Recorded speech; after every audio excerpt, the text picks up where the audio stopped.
Decisões e planejamento estratégico. Nós já falamos que as decisões estratégicas são aquelas decisões que valem para toda a organização, são aquelas decisões maiores que envolvem incerteza e risco, que são tomadas pela turma que está lá em cima do topo da empresa, né?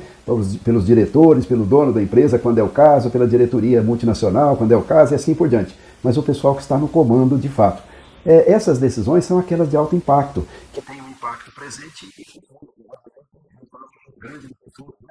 Que dizem respeito a mudanças significativas, que dizem respeito a investimentos de vulto, que dizem respeito a opções tecnológicas relevantes, né? O que a empresa vai fazer em termos de tecnologia, que diz respeito ao portfólio de produtos ou de negócios da empresa, como é que ela se caracteriza, né?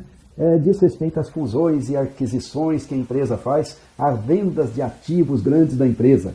Então, usualmente, essas decisões, elas são consubstanciadas, elas são concretizadas na missão. A missão é um conjunto de decisões de natureza da mais estratégica possível.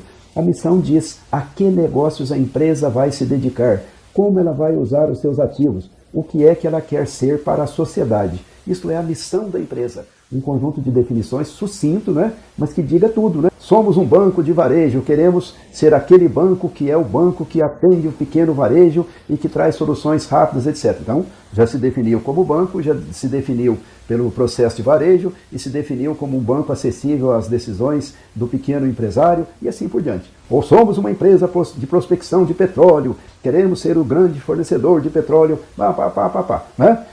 Então, a missão da empresa reflete o negócio maior da empresa, o que ela quer ser para a sociedade, para a sua clientela e assim por diante.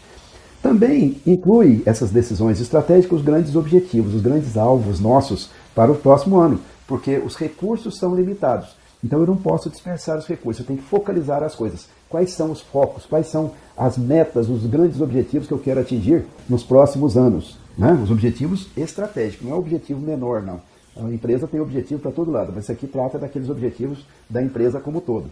E aí, como é que eu pretendo atingir esses objetivos? É o que nós chamamos de estratégias. A palavra estratégia acaba tendo dois sentidos. Um sentido amplo, quer dizer, estratégia da empresa como todo, e um sentido mais restrito, quer dizer, aquilo que eu vou fazer para atingir os objetivos. Esses três grupos de decisão, a missão, meus objetivos, minhas estratégias, são as grandes decisões estratégicas da empresa e todas as outras que impactam nessas também são decisões de natureza estratégica. Agora, eu preciso ter um processo para tomar essas decisões estratégicas mais organizado, mais racional e que faça com que essas decisões estratégicas sejam as melhores possíveis.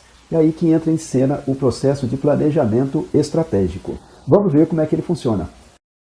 Nas organizações, o processo de planejamento estratégico e de tomada de decisões estratégicas toma diferentes feições. Algumas empresas são mais formais, outras são menos formais nesse tipo de decisão. Algumas colocam tudo no papel, fazem reuniões formais, diretoria e assim por diante. Outras vão decidindo um pouco mais soltas, vamos dizer assim, mas sem perder o foco, sem perder a visão do conjunto. Então, umas têm maior formalização e estruturação, outras têm menor. Não importa, na verdade, né? O que importa é que a empresa ache o modelo adequado para tomar suas decisões estratégicas. Então, o planejamento estratégico é o processo de analisar a situação, de tomar essas decisões estratégicas e de estabelecer planos que sejam vinculados a essas decisões estratégicas, né?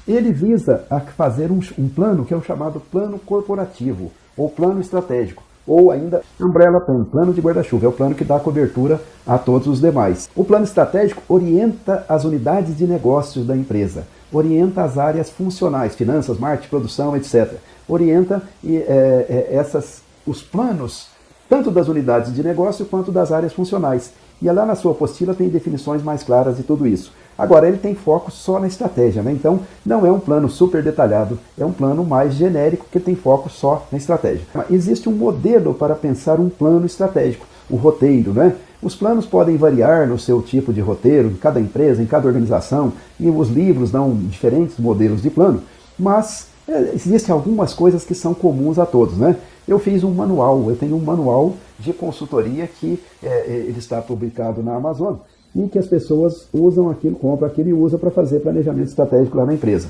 Então, ele é um roteiro, né, de planejamento que é heurístico. Heurístico quer dizer o seguinte, que dá ideias, ele é analítico e ele é decisório, tá certo? Um modelinho, um roteirinho de planejamento que tem essas três categorias aí.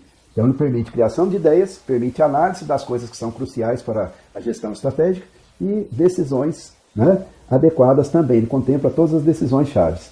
Ele tem de se transformar em uma linguagem comum para o corpo executivo da empresa, para as pessoas falarem as mesmas línguas quando elas estiverem conversando sobre estratégia. Então, quando elas falarem missão, elas sabem o que é missão. Quando elas falarem objetivo estratégico, sabem o que é objetivo estratégico. E assim vai. E esse roteiro é também um checklist, né, dos fatores críticos que temos que considerar na hora de fazer um plano estratégico. Digo, ele não é universal, mas é uma alternativa, né? Então, ele traduz um pouco daquilo que as empresas precisam pensar quando for fazer planos estratégicos. Então, vejamos como é que funciona o roteiro. Então, o primeiro momento do planejamento é fazer a análise. Então, as pessoas vão parar para pensar, porque planejamento estratégico é feito em grupo, as pessoas vão parar para fazer a análise das